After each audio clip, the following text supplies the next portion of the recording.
আসসালামু আলাইকুম খামারি ভাইরা, কি অবস্থা সবার, কেমন আছেন? তো অনেক কাজ প্রশ্ন করেছেন যে আমিরাজ ভাই নিয়মিত ভিডিও দিচ্ছেন না কেন।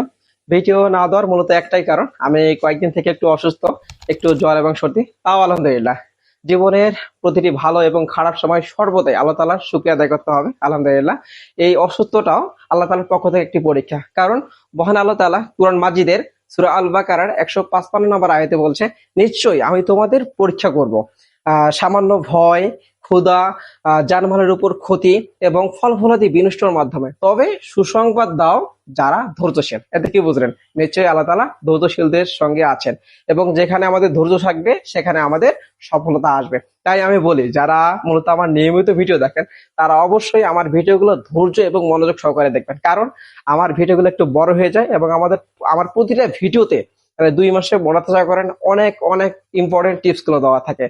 আমি আশাবাদী কেউ যদি আমাদের ভিডিওগুলো ধৈর্য এবং মনোযোগ সহকারে দেখে, তাহলে ইনশাল্লাহ এই ভিডিওর ওসিলায় ইনশাল্লাহ আপনি এই সেক্টরে সাকসেস হতে পারবেন।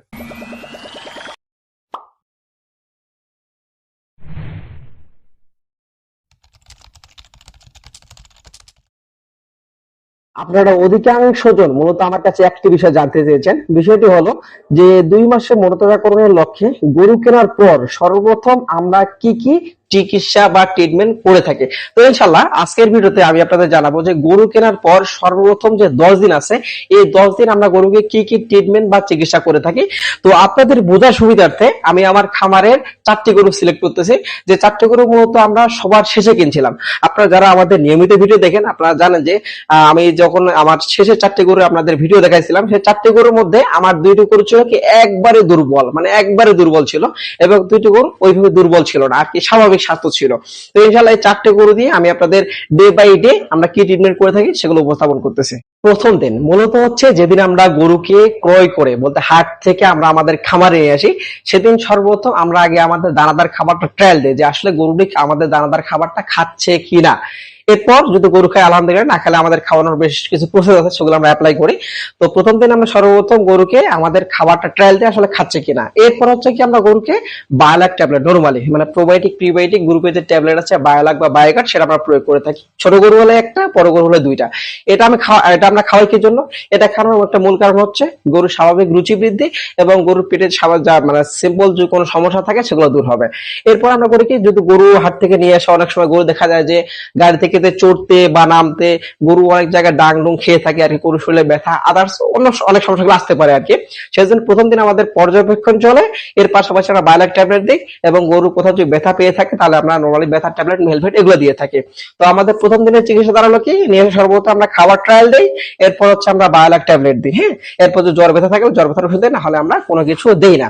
এখন আসেন দ্বিতীয় দিন, বলতে দ্বিতীয়তম দিন আমরা যেটা করি, দ্বিতীয়তম দিনও আমাদের পর্যবেক্ষণ চলে, যে আসলে গরুতে অন্য কোনো সমস্যা আছে কিনা, যেমন খুরা রোগ, লাম্পি রোগ বা আদার্স যে কোনো অন্য কোনো সমস্যা আছে কিনা, আমাদের পর্যবেক্ষণ চলে।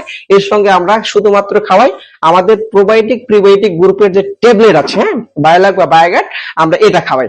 এটা আমাদের 2তম দিন শেষ, মানে প্রথম এবং দ্বিতীয়তম দিন আমাদের পর্যবেক্ষণ টোটাল। হ্যাঁ, এরপর আসেন আমাদের তৃতীয়তম দিন। আমরা তৃতীয়তম দিনে কি করি? তো আমাদের তৃতীয়তম দিনের যে 2টি গরু হচ্ছে একবারে দুর্বল ছিল, একবারে দুর্বল, শরীরে মনে করেন কোনো শক্তি নাই, এই গরুগুলোকে আমরা সর্বপ্রথম প্রয়োগ করেছি। আপনারা দেখেছেন যে সেটা হচ্ছে আপনার নিউরোবিনভের ইনজেকশন বা থাইরয়েড ইনজেকশন। মূলত আমরা প্রয়োগ করেছিলাম থাইরয়েড ইনজেকশন, এর সঙ্গে আমরা প্রয়োগ করেছিলাম হ্যাপাভিটা ইনজেকশন। এখন আমরা কেন থাইরয়েড এবং হচ্ছে হ্যাপাভিটা ইনজেকশন দেই সেটা আমি বলি। থাইরয়েডটা মূলত হচ্ছে ভিটামিন B1, এটা দেওয়ার একটা মূল কারণ হচ্ছে গরুর তাৎক্ষণিক দুর্বলতা দূর করা। আপনারা দেখেন না, এমন কিছু গরু আছে যেগুলো গরু মানে শুইলে উঠতে পারে না, এমন গরুর দুর্বলতা দূর করে মূলত হচ্ছে থাইরয়েড বা নিউরোবিনভেট। তাই আমরা গরু নিয়ে আসার পরে সর্বপ্রথম যে 2টি গরু ছিল একবারে দুর্বল, সেই গরুটাকে আমরা করছি কি, আমরা সেই গরুটাকে থাইরয়েড এবং হচ্ছে হেপাভিটা ইনজেকশন দিয়েছি। হেপাভিটা দেওয়ার মূল কারণ হচ্ছে গরুর যেন হচ্ছে লিভারের ফাংশনটা যেন ইজি থাকে, এরপর আমরা যাবতীয় যে ওষুধপাতি গুলো খাওয়াবো সেটা যেন সর্বোচ্চ পরিমাণ বডিতে কাজ করতে পারে। এবং আমাদের যে 2টি গরু সবল ছিল আর কি, মানে একবারে দুর্বল না, সেই 2টি গরুকে আমরা তৃতীয়তম দিনে যে চিকিৎসাটা দিয়েছি সেটা হচ্ছে সরাসরি আমরা দিয়েছি থাইরয়েডের সঙ্গে দিয়েছি মাল্টিভিটামিন ইনজেকশন এক্সট্রাভেট। এটাকে আমরা মানে হেপাভিটা দেইনি, কারণ এটা লিভার ফাংশন মোটামুটি ভালো ছিল, কারণ এটা একবারে দুর্বল ছিল না। এখন আসেন চতুর্থতম দিন। চতুর্থতম দিনে আমরা আমাদের যে একবারে দুর্বল গরু আছে এবং যেটা কম দুর্বল, আমরা কোনো গরুকে কোনো প্রকার চিকিৎসা প্রদান করিনি, শুধুমাত্র আমাদের দানাদার খাবার আছে, সেই দানাদার খাবারই খেয়ে গেছে। ঠিক আছে, মানে আমরা গরুকে প্রথম দিন থেকে দানাদার খাবার মানে কন্টিনিউ করে থাকি। এরপর আসেন আমরা হচ্ছে পঞ্চমতম দিন আমরা কি চিকিৎসা দিলাম।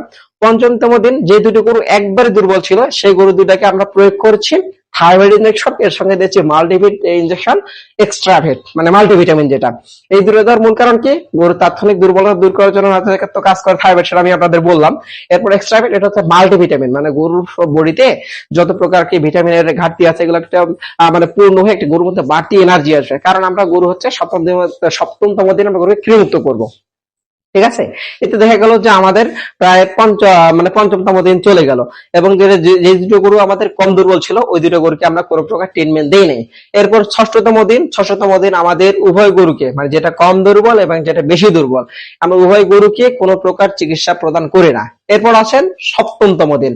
এই সপ্তমতম দিনে আমরা মূলত হচ্ছে গরুকে কৃমিমুক্ত করে থাকি। আমরা কৃমিমুক্ত করে থাকি অ্যামেকটিন প্লাস, যে 30 ml যে আপনারা দেখেছেন যে আমি ইনজেকশন করছিলাম আর কি, অ্যামেকটিন প্লাস।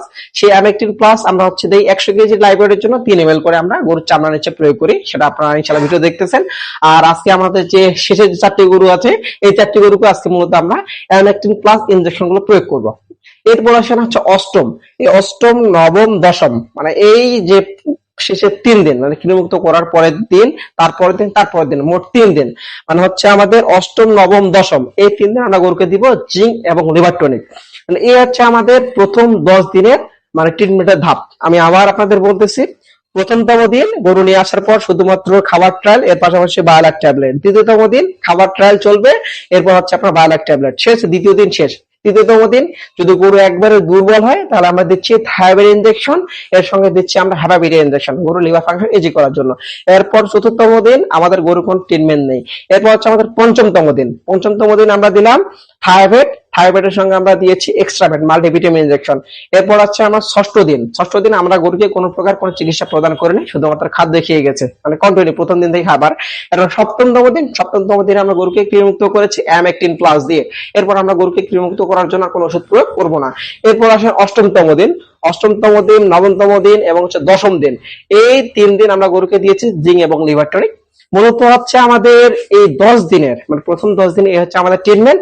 ইনশাল্লাহ এগুলো এরপরে আমাদের যে 20 দিন আছে, 1 মাসে, প্রথম 1 মাসে মূলত আমরা তো ট্রিটমেন্ট দিয়ে থাকি 2 ভাগে। প্রথম 1 মাস গরু ঘাটতি পূরণ এবং দ্বিতীয় 1 মাস গরু হচ্ছে বাড়তি মাংস বৃদ্ধির জন্য যে ট্রিটমেন্ট সেটা দিয়ে থাকি। তো ইনশাল্লাহ প্রথম 1 মাসের মধ্যে 10 দিনের হিসাব আমি আপনাদের দিয়ে দিলাম। ইনশাল্লাহ পরবর্তী হচ্ছে 20 দিন থাকতেছে, সেটা ইনশাল্লাহ আপনার পরবর্তী ভিডিওতে আপনাদের পেয়ে যাবেন ইনশাল্লাহ। ততক্ষণ সবাই ভালো থাকবেন। যারা আমাদের খামারি কাব্য ইউটিউব চ্যানেল এবং ফেসবুক পেজে আপনারা ফলো বা সাবস্ক্রাইব করেন নাই, ইনশাআল্লাহ আপনারা সাবস্ক্রাইব ফলো করে আমাদের সঙ্গে থাকতে পারেন। সেই সঙ্গে আমাদের ফ্রি অনলাইন মোটর চাকরণ যে কোর্স চলতেছে ইনশাআল্লাহ সেটা নিয়মিত ইনশাআল্লাহ আজকে থেকে শুরু হচ্ছে। ততক্ষণ সবাই ভালো থাকবেন। আসসালামু আলাইকুম ওয়া রাহমাতুল্লাহ।